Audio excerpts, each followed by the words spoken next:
అందరికీ వందనాలండి. దేవుని పిల్లలారా, ఆరాధన వర్తమానం ఎలా మీరు విన్నారు, వెళ్ళారు కదా ఇవాళ మందిరాలకు. మంచిదే. ఏ ఆరాధన విన్నారు, ఎలాంటి ఆరాధన విన్నారు, ఒకసారి బైబిల్ నుండే మనం పరిశోధన చేద్దాం, పరీక్షించుకుందాం. ఓకే. ఇందులో ఏదైనా తప్పులు ఏమైనా ఉంటే మీరు ఫోన్ చేసి కనుక్కోవచ్చు. సత్యాన్ని గుర్తించండి, ఇతర రాజ్యాన్ని పొందుకోండి, పర్లోక రాజ్యాన్ని పొందుకోవాలన్నదే నా ఆసక్తి. ఓకే. ఒకసారి మీ బైబిల్ తెచ్చి చూడండి. నేను సిద్ధపరచుకున్న ఆరాధన వర్తమానములు మీకు తెలియజేస్తాను. యోహాను సువార్త 4వ అధ్యాయం 23వ వచనం. అయితే ఆరాధించేవారు ఆత్మతోనూ అని ఉంది కదా. అయితే యథార్థంగా ఆరాధించేవారు ఆత్మతోనూ సత్యముతోనూ తండ్రిని ఆరాధించు కాలము వచ్చి ఉన్నది, అది ఇప్పుడే వచ్చి ఉన్నది. తనను ఆరాధించేవారు అట్టివారు కావాలని పరలోకపు తండ్రి కోరుతున్నాడు. అంటే తండ్రి కోరుతున్నాడు అంటండి సారు. దేవుడి పిల్లలారా, అయితే తర్వాత ఏమంటున్నాడు ఆయన 24, దేవుడు ఆత్మ కనుక ఆయనను ఆరాధించేవారు ఆత్మతో సత్యముతో ఆరాధింపవలెనని లేను. అయితే ఆయన్ని ఆరాధింపవలెనంట. ఒకసారి కొలసీలు చూడండి. కొలసీలకు రాసిన పత్రికలో పౌలు ఆ సంఘానికి ఏం నేర్పాడు? 3వ అధ్యాయం 17వ వచనం. యేసుక్రీస్తు ద్వారా ఏం చేయాలి? తండ్రికి కృతజ్ఞతాస్తుతులు చెల్లించాడంట. యేసుక్రీస్తు ద్వారా మనం ఏం చేయాలంటే తండ్రి అయిన దేవునికి యేసుక్రీస్తు ద్వారా కృతజ్ఞతాస్తుతులు చెల్లించాలంట. ఎఫెసీయులకు రాసిన పత్రిక 1వ అధ్యాయం 3వ వచనంలో కట్ట అలాగే రాయబడి ఉన్నది. ఆయన చూడండి ఒకసారి, ఎఫెసీయులకు 1:3 ఒకసారి ఏముందో ఒకసారి అక్కడ చూడండి. క్రీస్తు నందు ఆత్మ సంబంధమైన ప్రతి ఆశీర్వాదం మనకి అనుగ్రహిస్తాడంట. అయితే ఇప్పుడు అనుగ్రహం పొందుకునే అర్హత ఎవరికి ఉంటుంది, ఎవరికి ఉండాలి అన్నదే మనకి ప్రశ్న. ఎఫెసీయులకు రాసిన పత్రిక 1వ అధ్యాయం 3వ వచనంలో చెప్పాడు కదా, ఆయన ద్వారా తండ్రి అయిన దేవునికి కృతజ్ఞతాస్తుతులు చెల్లిస్తూ తర్వాత ఆత్మ సంబంధమైన ప్రతి ఆశీర్వాదం ఆయన ద్వారా మనకు అనుగ్రహిస్తాడంట అని ఆయన చెప్పాడు కదండి. అయితే ఒకసారి మీ బైబిల్ తీసి మళ్ళీ అపొస్తలుల కార్యములు చూడండి. అపొస్తలులు పౌలు సువార్త ప్రకటించినప్పుడు ఏ విధంగా సువార్త ప్రకటించాడో ఒకసారి చూడండి. 17వ అధ్యాయం 16వ వచనం. అపొస్తలుల కార్యములు 17-16. పౌలు దెసలోనికులో వారి కొరకు కనిపెట్టుకుని ఉండగా ఆ పట్టణము విగ్రహములతో నిండి నుండుట చూసినందున అతన్ని ఆత్మ పరితపము పట్టలేకపోయెను. పరితపం పట్టలేకపోయిందంట. ఇంకా కిందకు వచ్చేద్దాం ఒకసారి. 17:24.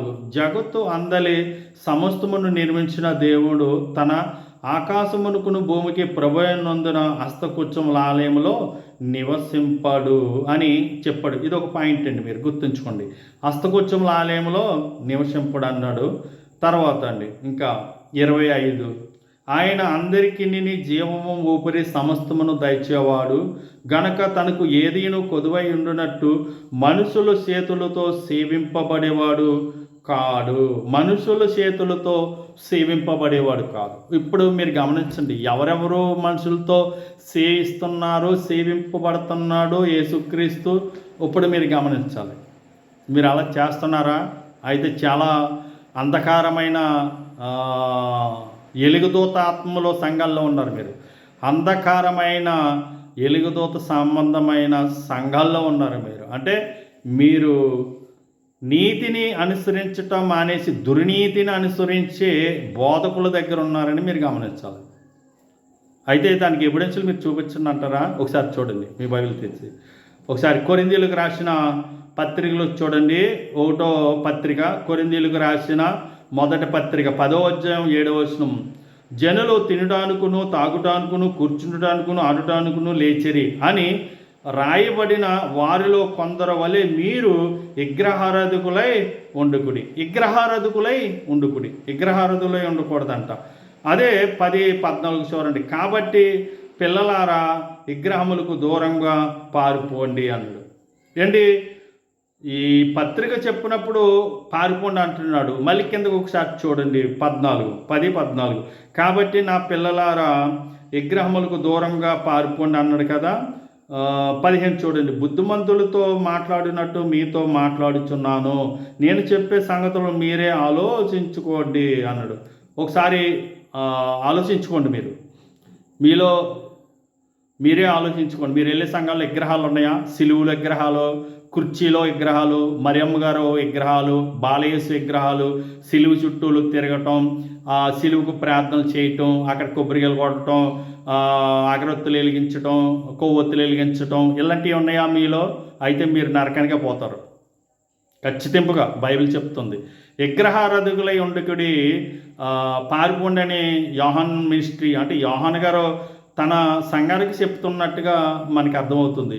అయితే మీరు వాక్యాన్ని నమ్మరా? బోధకులు నమ్ముతారా? ఆ బోధకులు ఎక్కడికి పోతే మీరు అక్కడికే పోతారు. అవునండి, వారు ఎలాగా చర్చని చెప్పట్లా, బొచ్చు కుక్కలు పెరిగినట్టు పెరుగుతున్నారు. బొచ్చు కుక్కల్లాగా వాళ్ళు ఒల్లులు పెంచుకుని చర్చని మూసేస్తున్నారు. అందుకేంటంటే యెషయా ప్రవక్త చెప్పాడు, కుక్కల వల్లే మీరు మొరగట్లేదని. కుక్కల వల్ల మరి కుక్కలను మురిగితే కానీ మనం సత్యాన్ని మరగాలి, మన సత్యాన్ని చూపించాలి. అందుకేంటంటే మీరు ఒకసారి 2వ పత్రిక చూడండి. ఒకసారి 2వ పత్రిక ఒకసారి కొరింథీయులకు రాసిన 2వ పత్రిక 6వ అధ్యాయం 16వ వచనం, దేవుని ఆలయమునకును విగ్రహములకు ఏమి పొత్తిగా మనము జీవం కలిగిన దేవుని ఆలయమై ఉన్నాము. అందుకు దేవుడు ఎలాగా చలవించుచున్నాడు, నేను వారిలో నివసించుచు సంచరించుచును, నేను వారికి దేవుడై ఉందును, వారు నా ప్రజలై ఉందురు. దేవునికి మహిమ కలిగిన గాక. ఆమేన్ చెప్పండి. ఆమేన్. అందుకు దేవునికి మహిమ కలగాలి. నేను ఆమేన్ అన్నానంటే మీరు దేవునికి ఆమేన్ చెప్పాలి.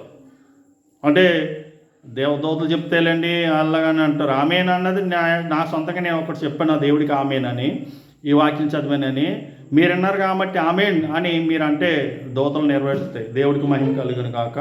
ఇంకొక మాట ఒకసారి చూడండి, యోహాను గారు మళ్ళీ చెప్తున్నాడు. 1 యోహాను 5వ అధ్యాయం 21, చిన్నపిల్లలారా విగ్రహములకు జోలికి పోకుండా జాగ్రత్తగా ఉండండి అన్నాడు. జాగ్రత్తగా ఉండండి. ఇన్ని చార్లు చెప్పాడు కదా, విగ్రహములు జోలికి పోవద్దు, విగ్రహములు వద్దని. మీరు ఇప్పుడు ఏ ఆరాధన చేస్తున్నారు? ఆత్మతో సత్యంతో ఆరాధించారు. ఇవాళ ఆరాధన అంతా ఆత్మతో సత్యంతో ఆరాధించాలంటే మీలో ఆత్మ ఉండాలి. పరిశుద్ధాత్మ మీరు పొందుకున్నవారైతే ఆత్మతో సత్యంతో ఆరాధిస్తారు. బొమ్మలతో మీకు పని లేదు, విగ్రహములతో మీకు పని లేదు, బాలయేసుతో పని లేదు, మరియమ్మ గారి బొమ్మలతో మీకు పని లేదు. కొవ్వొత్తుల వెలిగించరు, కొబ్బరికాయలు కొట్టరు, మోకాల మీద ఉండి ఇక్కడి నుంచి అక్కడికి, అక్కడి నుంచి ఇక్కడికి మీరు తిరగరు. అదేదో మోకాల మీద ఉండి మీరున్న చోటే ప్రార్థన చేయండి. ఆ మోకాల మీద ఉండి మీరు అంచోపుంటారు, అంచోపే ప్రార్థన చేయండి. అదే దేవుడికి ఇష్టం. 2-3 ఎక్కడ ఉన్నారు అక్కడే నేను ఉంటాను అన్నాడు. ఆయన నామం కూడుకున్నాకడే ఆయన ఉంటాడు. సమస్తమును ఆయనకి తెలుసు, సమస్తమును ఆయనకి ఎరుగున్నవాడు. ఒకసారి చూడండి, మీ బైబిల్ తీసి 2 ఒకసారి చూడండి. ఆయన కొన్ని హెచ్చరికలు ఇచ్చాడు. ఆ హెచ్చరికల గురించి గట్టా మీకు తెలియాలి కదా. ఒకసారి చూడండి, 2 5వ అధ్యాయం 9వ వచనం, కాబట్టి అన్నాడు సమస్తమును ఇక్కడ నమస్కరింపకూడదంట, వాటిని పూజింపకూడదంట. నీ దేవుడైన యెహోవా నేను రోషం గల దేవుడనై ఉన్నాను, నన్ను దేశించే వారి విషయంలో 3-4 తరముల వరకు తండ్రుల దోషము కుమారుల మీదకి రప్పించదును. అంటే తండ్రుల దోషము కుమారుల మీద రప్పిస్తాడంట. తండ్రి ఆత్మతో సత్యముతో ఆరాధించమని చెప్పినప్పుడు యేసుక్రీస్తు చెప్పాడు, మీరు తండ్రి అయి ఉండి మీ పిల్లలకి ఏ ఆరాధన నేర్పుతున్నారు? మీరు తండ్రులుగా మీరు చేసే ఆరాధన మీ పిల్లలకు వస్తుందంట. 3-4 తరముల వరకు వస్తుందంట. 2 చెప్పాడు కదా 5:9. అయితే అది క్రీస్తు పూర్వం కాదండి, ఆ శాపము అని అనుకుంటారు కదా. అయితే యేసుక్రీస్తు చెప్పిన మాట ఏంటారా మీరు?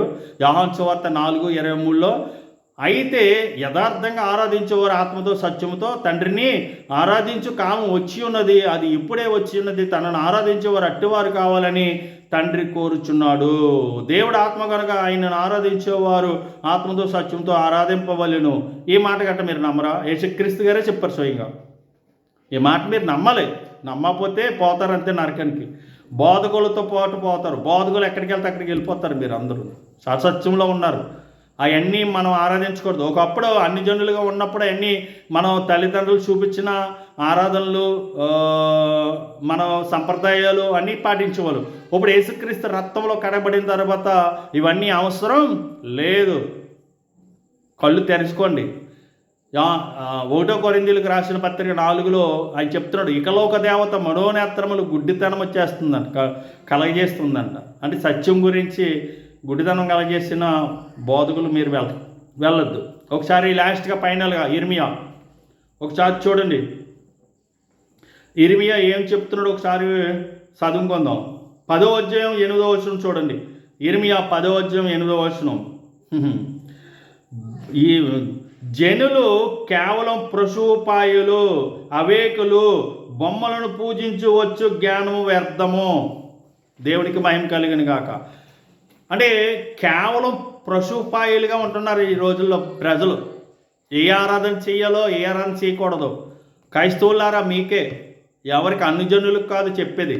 ప్రభువు నమ్ముకున్న వారికి వర్తమానం, ప్రభువు నమ్ముకున్న వారి గురించి వర్తమానం చెప్తున్నాడు. కేవలం పశుపాయులు అని అంటున్నాడు. అంటే ఇందులో బైబిల్లో కట్ట మరి తన పిల్లల గురించే చెప్పాడు, ఇంక ఇతరుల గురించి ఏం చెప్పలేదు. నేను రోషం కలిగిన దేవుడును, మీరు ఇలా ఉండండి అన్నాడు. యేసుక్రీస్తుని ధరించుకున్నాక ఆ పాపక్షమాపణ గురించి బాప్తిసం తీసుకుని యేసుక్రీస్తు రక్తంలో కడగబడిన తర్వాత ఆయన చెప్పిన వలన మీరు బాప్తిసం తీసుకున్నారు, ఆయన చెప్పిన వలన మీరు రక్షింపబడ్డారు, ఆయన చెప్పిన వలన మీకు స్వస్థత కలుగుతుంది, ఆయన చెప్పిన వలనే మీ ఆరాధన గట్ట మీరు ఎందుకు చేయరు?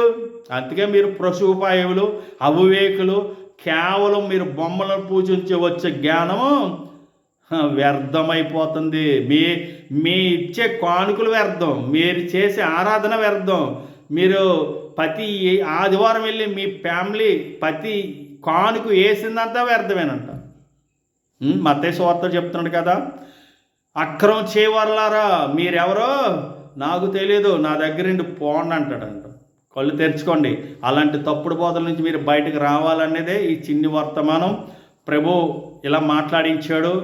మరి అలా వెళ్ళిన ఆరాధన అంతా మీరు ఎలా చేశారో పరిశోధించుకోండి. ఈ వాక్యాలన్నీ మీరు చదివి మీరు బైబిల్లో చూసి ఒకసారి మీకు డౌట్ ఉంటే ఫోన్ చేయండి. ఇంకా మీకు చాలా సత్యాలు ఉన్నాయి, చూపిస్తాం. సత్యసాక్షులుగా ఉండండి. క్రీస్తు యందు క్రీస్తు బాణాలుగా, క్రీస్తు సైనికులుగా మీరు ఉండండి. అందరికీ వందనాలు. నా హృదయపూర్వకమైన చిన్ని ప్రయాణం చేసుకుందాం. జీవం కలిగిన దేవా, జీవాధిపతి, కృపా సత్య సంపూర్ణ, స్తుతులుగా కూడా యోగుడా, స్తోత్రాలు కూడా నా తండ్రి, నా దేవా, నిన్ను ఆత్మతో సత్యంతో ఆరాధించాలని మీ కృప చేత మీరు చెప్పారు. అలాంటి కృపాజ్ఞానము నీ పిల్లలకు అందించి మీరే మహిమ ఘనత ప్రేమ పొందుకోండి నాయన. సత్యం పక్షంగా ఉండి పితరరాజ్యాన్ని పొందుకునేలాగా, నరకానికి నాయన ప్రభు వెళ్ళిపోకుండా, అవివేకుల్లాగా తండ్రి నాయన ప్రభు అయా పశుపాయుల్లాగా ఉండకుండా తండ్రి నిన్ను జ్ఞానవంతులుగా ఆరాధించే కృపనే నీ పిల్లలకి అనుగ్రహించవలసిందిగా క్రీస్తునామములో మా హృదయపూర్వకమైన స్తుతి ఆరాధన మీకు సమర్పించుకుంటున్నాము మా పరలోక తండ్రి. ఆమేన్, ఆమేన్, ఆమేన్. తండ్రి ప్రేమ, కుమారుడైన యేసుక్రీస్తు కృప, పరిశుద్ధాత్మ అన్యోన్య సామరస్యం ఇప్పుడు ఎల్లప్పుడూ రాకడ పర్యంతం సదాకాలము తోడుండి నడిపించును గాక. ఆమేన్. వందనాలు.